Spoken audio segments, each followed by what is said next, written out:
ఉన్నమాట అంటే ఉలుకు అది సుహాసినికి రావాలి కాని పలుకు మీ నోటి నుంచి వస్తుందే. ఆస్తిలో హక్కుల గురించి, హక్కుల కోసం నిలదీసే మనుషుల గురించి నేను మాట్లాడుతున్నాను.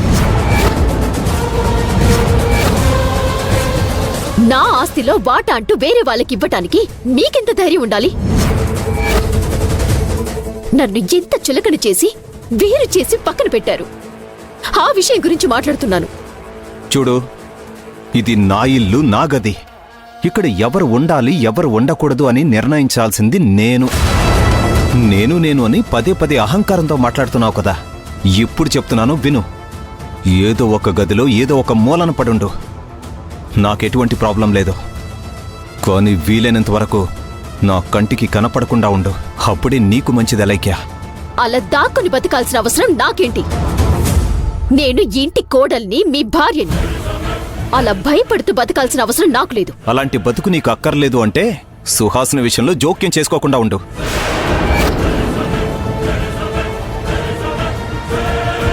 అంటే తను ఇంకా ఎన్ని రోజులుంటుంది ఇక్కడ? ఎన్ని రోజులైనా ఉంటుంది. దానికి లెక్క పత్రం అంటూ చెప్పాల్సిన అవసరం నాకు లేదు. చూడండి, దారిన పోయేదాన్ని తీసుకొచ్చి ఈ ఇల్లు దాని పేరు మీద రాస్తానంటే దాన్ని ఆపాను. అలాగే తను ఇక్కడే ఉండి మకాం వేసి ఇక్కడ మహారాణిలా ఉంటాను అంటే ఎంతకాలం ఉంటుందో అది చూస్తాను. అలైక్య, నువ్వు మాటలతో అనవసరంగా మనుషులను రెచ్చగొట్టకు. నిన్ను ఒక మాట అన్నా కూడా నీకు పౌరుషం ఉండదు. ఇంట్లో నుంచి బయటికి వెళ్ళగొట్టినా గానీ నీలో ఎటువంటి మార్పు రాలేదు. చిచి, కట్టుకున్న దాన్ని చీకొట్టి బయటికి తరిమి కొట్టి ఇంట్లోకి వేరే వాళ్ళని తీసుకునొచ్చి పెట్టారు అనంటే సిగ్గుపడాల్సింది నేను కాదు బావా. మన ఇద్దరి మధ్యలో దూరినా ఈ సుహాసిని సిగ్గుపడాలి.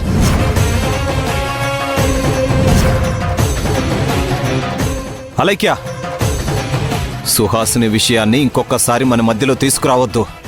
ఏ దాన్నంటే మీ కోపం వస్తుందే?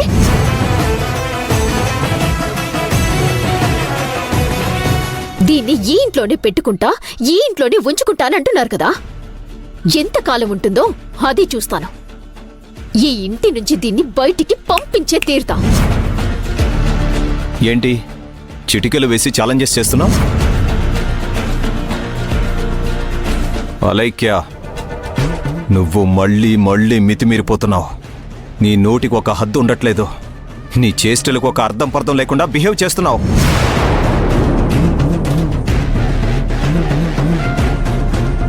చూస్తా నేనా లేక తనా అని.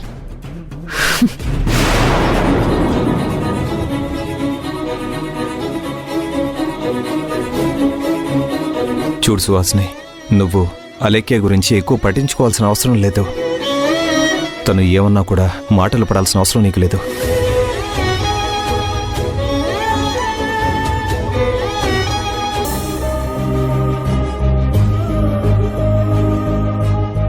ఏంటి మాధవ్, రోజు రోజుకి కోర్టులు కేసులు అంటూ ఇంట్లో గొడవలు.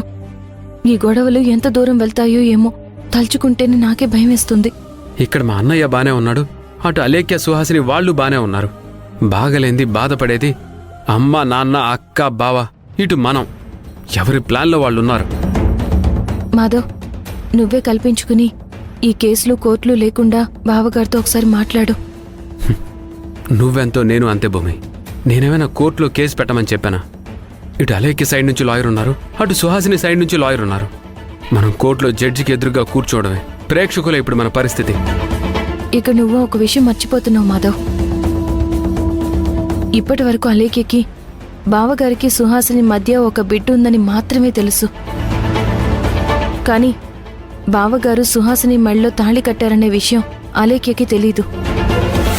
అవును కదా, ఆ విషయం తెలిసిన మరుక్షణం మళ్ళీ ఒక పెద్ద గొడవ అవుతుంది.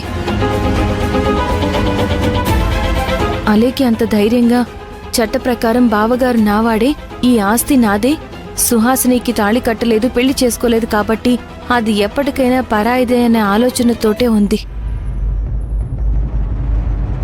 కానీ న్యాయంగా ఆలోచిస్తే సుహాసిని మెళ్ళలో కూడా బావగారు తాళి కట్టారు.